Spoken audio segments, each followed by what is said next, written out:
Magandang buhay mga paps, welcome back sa aking munting channel, Simang Bonsai at iba pa. So ngayon mga paps, magba-branch selection tayo nitong aking Argao Taiwan o Premna Microphylla. Yan mga paps, mas as early mga paps, ganitong stage na medyo mga bata pa yung sanga, ay magba-branch selection na tayo para mas ma-focus yung growth doon sa mga branches na gusto natin. So tara mga paps at samahan niyo po ako.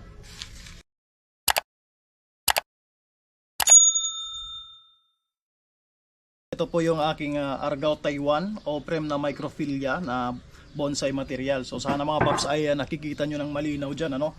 Medyo masilaw yung ating pwesto dahil sobrang init mga paps ngayon sa labas. So ingat-ingat po tayo sa heat stroke mga paps. So ito na nga, balik tayo rito.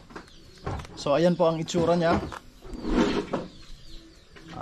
Argao Taiwan o Premna Microphylla. So ngayon mga paps ay branch selection yung aking gagawin. Pipiliin ko na yung mga branches na gusto kong lumaki at ma-focus doon yung kanyang growth. Tapos yung mga matatanggalin natin mga paps na branches ay gagawin ko pong cuttings. So magpo-propagate na rin ako mga paps. So ayan po siya mga paps. Bali ito ang napili ko na front. So lagyan natin ng marking para yan yung pagbabasihan natin ng front. So yan. So sa ngayon, yan mga paps yung napili ko na front. So umpisahan na natin yung pag-select ng branches. So simula dito sa baba, syempre hindi po natin kailangan yung mga sobrang lower branches. Tatanggalin po natin lahat yan nasa baba. So ang pinaka-purpose po nito mga paps, yung para ma-focus na yung growth doon sa branches na gusto nating lumaki at mas kailangan natin. So itong mga pinutol ko mga paps, yan, gagawin ko po yan ng mga cuttings. So may mga naka-prepare na po ako na pot na pagtatamnan yan, tulad nito. Ito po yung pot na prepare ko mga paps, mga teacup, mga used teacup. May butas na po yan, nilagyan ko na ng mga drainage. Tapos yung ilalim niya ay pumice para maganda yung drainage niya. Tapos yung soil medium po mga paps ay river sand na may halong vermicast para mataba. So diyan ko po siya itatanim. So sa ganitong paraan mga paps, may nagamit na tayong training pot, nakatulong pa po tayo sa kalikasan sa pag-recycle ng mga used na plastic materials. So yan po ano. So tara mga paps at pagpatuloy natin.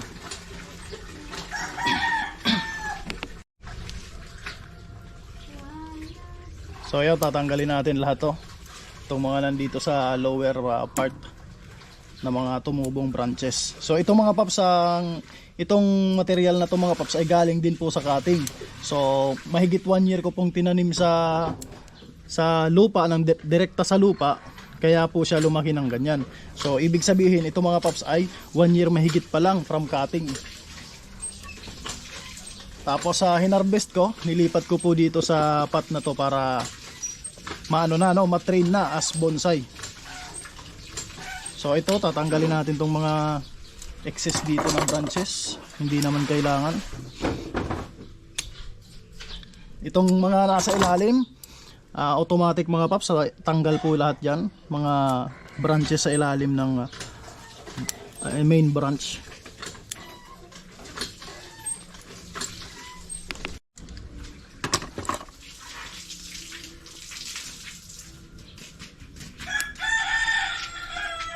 So pagdating dito mga paps, itong part na yan, itong branch na to.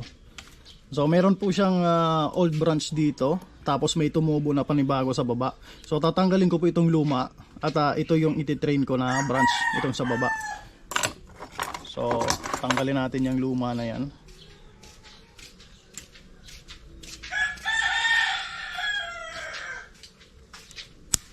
Yan. So ito lang po ang natira, tapos itong isa. So yan lamang yung palalakihin natin mga paps. Mamaya pagkatapos ay iwa-wire natin yan para maiposisyon na hindi ganyan patayo. Pagdating dito, makikita nyo po itong front. Meron po ditong branch dito. Ito iiwanan ko at meron namang branch dito sa loob ng curb. So tatanggalin ko po yung nasa loob ng curb. Pangit po yung mga nasa loob ng curb. Para sa akin mga paps, ano? Bali tatanggalin ko rin itong mga paps kasi nasa ano siya, nasa harap. Itong isa na to. Yan yung front na napili natin. Ito tatanggalin ko rin kasi nasa harap yan. Ayan.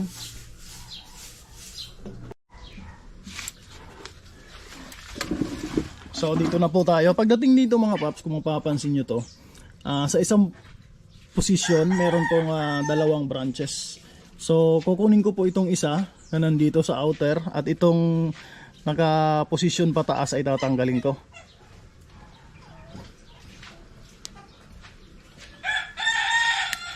So pangit po yung multiple branch in one spot. So ayan, ito po mga paps ay iiwanan ko para mayroon na po siya dyan na gagawin kong cascading. So iwanan ko yung isa na yan.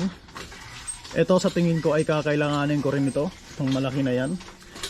Bali sa leader mga paps, meron ditong mga tumubo na maliliit, yan mga bago, panibagong shots po yan. So dyan na lang ako kukuha ng apex o leader, mga panibagong leader. So dito tayo sa back. Ito po yung back. So dito mga paps sa dito mga paps sa likod, sa back niya, meron ditong old branch, malaking branch na papunta sa labas, So ito mga paps ay hindi na mawawire. Pangit din namang gawing leader kasi leaning po siya sa likod kung mapapansin niyo yan. Naglilin po siya, papunta siya doon sa likod. Tapos pangit din na magigawing back branch dahil sobrang taas. So ang gagawin ko mga paps, tatanggalin ko yan entirely kasi meron namang dalawang branch dito sa gilid niya. So yan ang gagamitin ko. Itong old branch ay tatanggalin ko na po totally. Kasi hindi na po natin yan mawawire. Yun. So ito po, gagawin ko rin itong cuttings. Yan Hindi na po yun mawawire kaya tatanggalin na natin totally. Lilinisin ko lang po itong naiwan na to para wala nang tumubo dyan na branch. Tatanggalin ko lang yan.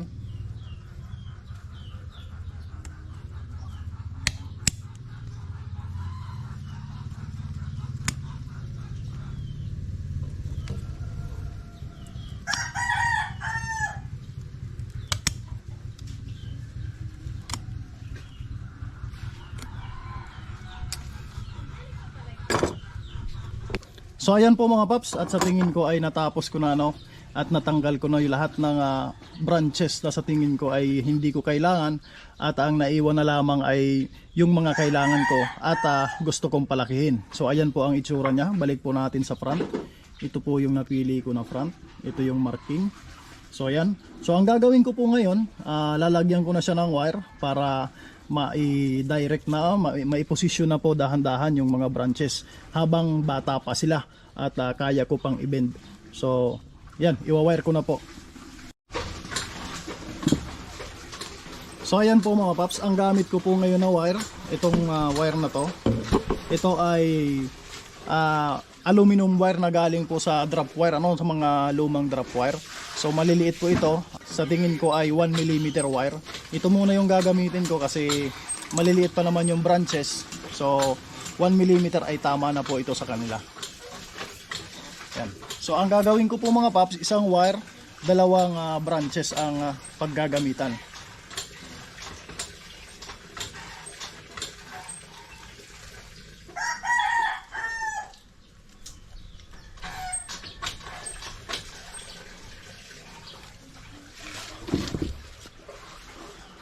So maganda rin mga paps pag na-wire itong ganitong mga maliliit pa.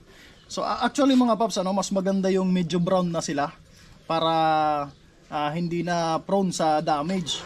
Kaso dito naman gusto kong mas maaga na maiposisyon para doon na po sila lumaki. I-wire ko na lang ulit kapag sa tingin ko ay kailangan na ng rewiring.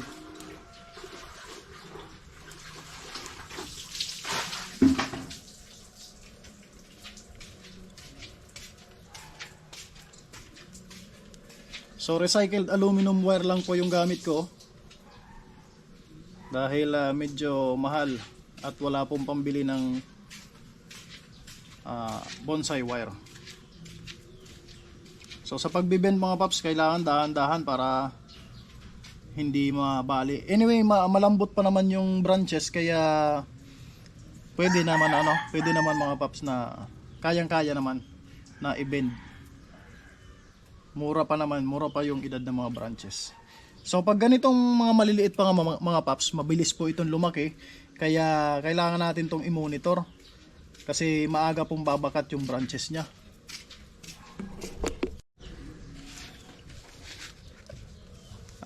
Maaga pong babakat yung wire doon sa branches. So ganyan muna mga paps.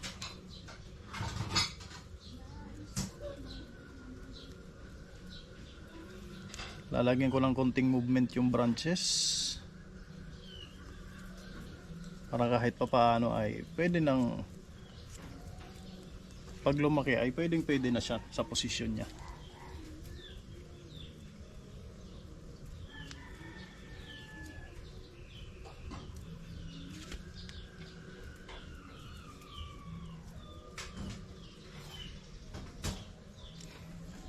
So ayan po.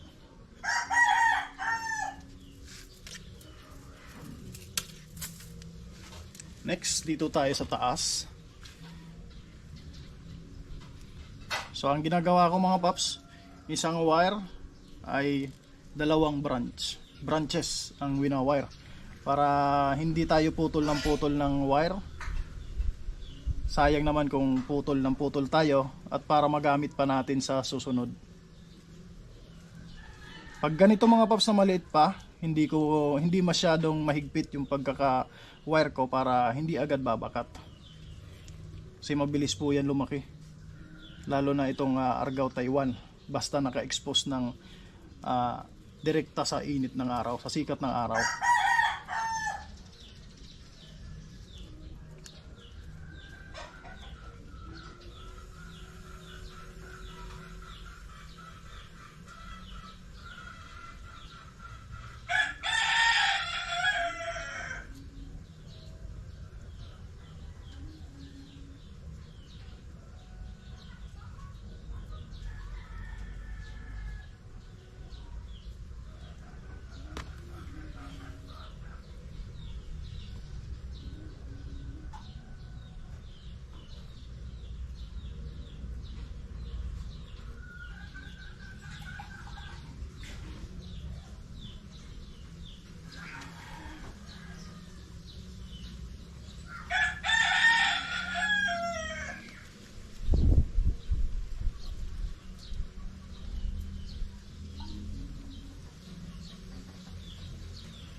So ayan mga paps, kung mapapansin nyo, naglalagay muna ako ng at least isa o dalawang torn dito sa main trunk niya bago ko po nilalagay doon sa branches para meron po siyang anchor at magiging matibay yung pagkaka-wire po natin.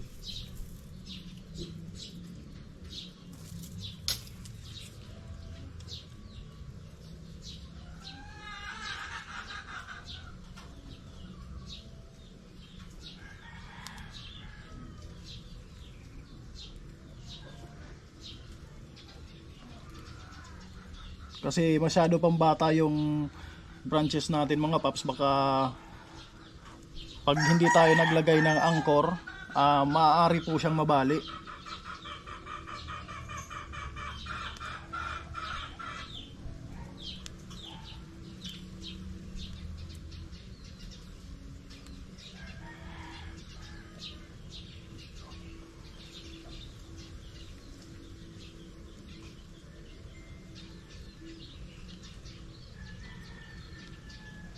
So ang mga ganito kabatang branches mga paps, mga 2 or 3 months, kailangan na po itong i-check kasi baka bakat na agad yung wire natin sa branches. Ganito kabata na branches, napakabilis po nitong lumaki.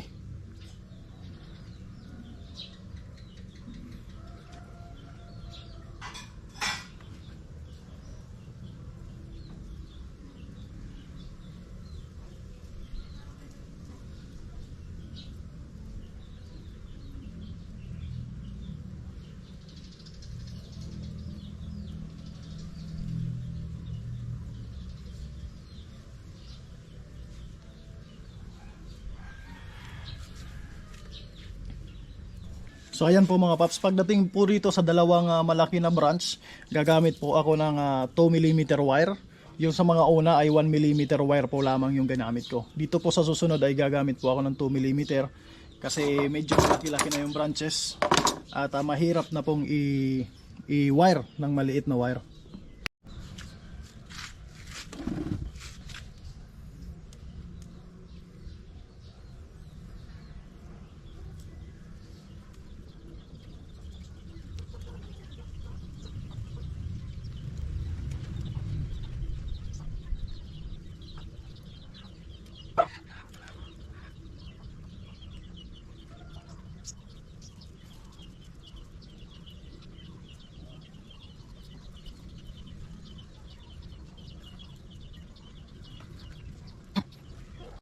So ayan na po ang itsura mga paps nitong ating Argao Taiwan. Pagkatapos ng branch selection at pruning at wiring ano. Ayan na po mga paps. Meron po naglagay po ako rito ng cascading kasi wala po rito, medyo hollow kaya para magkaroon ng branch diyan. So ayan po yung napili kong front, ito po yung marker.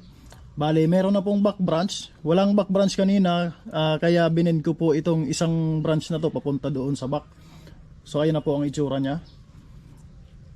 Ayan, hindi po muna ako nagputol ng mga tinira ko na branches mga paps para mabilis yung paglaki niya, ano? Hindi maudlot yung paglaki. Ayan na po ang itsura ng ating Argao Taiwan. So wala pa siyang naka-ready sa apex. Meron naman pong bagong shoots dito na dalawa. Ayan, so dyan po ako pipili ng pang apex, ano mga paps. So sa ngayon yan lang muna. So tapos na po mga paps yung ating branch selection at wiring nitong mga primary branches. Ngayon itatanim po natin yung mga pinagputol natin na branches. So ayan po mga paps, at dito na tayo sa propagation nitong Argao Taiwan. So ito po yung mga pinutol ko na branches. So tatanggalin ko lang itong pinakadulo niya. Ayan, tapos babawasan ko po ng dahon dito sa baba. Ito po yung mga bata pa, no, mga paps, mga green pa na branches. So napakadali po nitong mag-roots, especially po itong mga green pa. Hindi nyo po kailangan ng rooting hormone. Itusok nyo lang po sa river sand na basa at ilagay lamang po sa lilim. Sigurado po ay yan po ay tutubo 90%. Pag palagi pong nagagalaw at ay istorbo at nilagay nyo po agad sila sa sobrang init na sikat ng araw, namamatay po sila. So ilagay po muna sa lilim. So ito pong mga plastic bottle na teacup na nirecycle ko. Yan, mayroon po silang drainage. Ang ilalim po nito ay pumice. Yung soil medium po ay river sand na may vermicast. So ang gagawin ko mga paps, tutusukin ko lang po ng chopstick yung ganyan. Tapos doon po sa butas ay doon ko po ipapasok yung branch ng cutting ng Argao Taiwan. Tapos itatabunan ko po ulit yung butas ganyan. So yun po ang gagawin ko dito sa lahat ng cuttings. Yan. Ganun lamang po. Kahit di na po i-defoliate yan mga paps, napakadali po mag-propagate ng Argao Taiwan.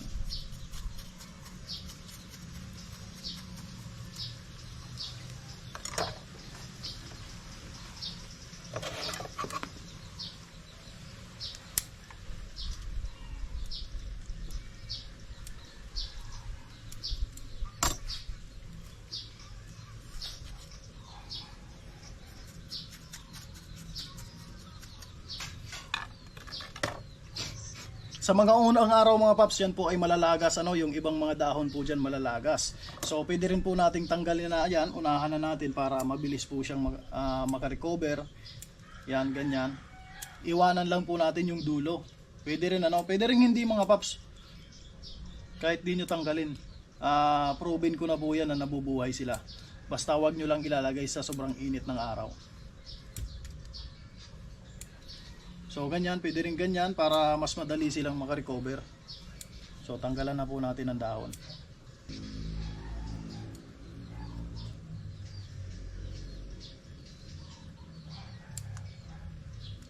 So sa sobrang init mga paps ng panahon, panatilihin lamang na moist itong itong napagtatamnan ng ating Argao Taiwan para sureball talaga mga paps na mabubuhay siya. Kasi sa sobrang init po ng panahon ngayon, baka ma-dry up po siya, hindi na siya mag-roots. Pero kung meron po kayong mga rooting hormone, meron po kayong pambili, pwede nyo pong lagyan ng rooting hormone. O kaya naman kung gusto nyo mag-propagate ng sigurado, ay po kayo, magmarkot.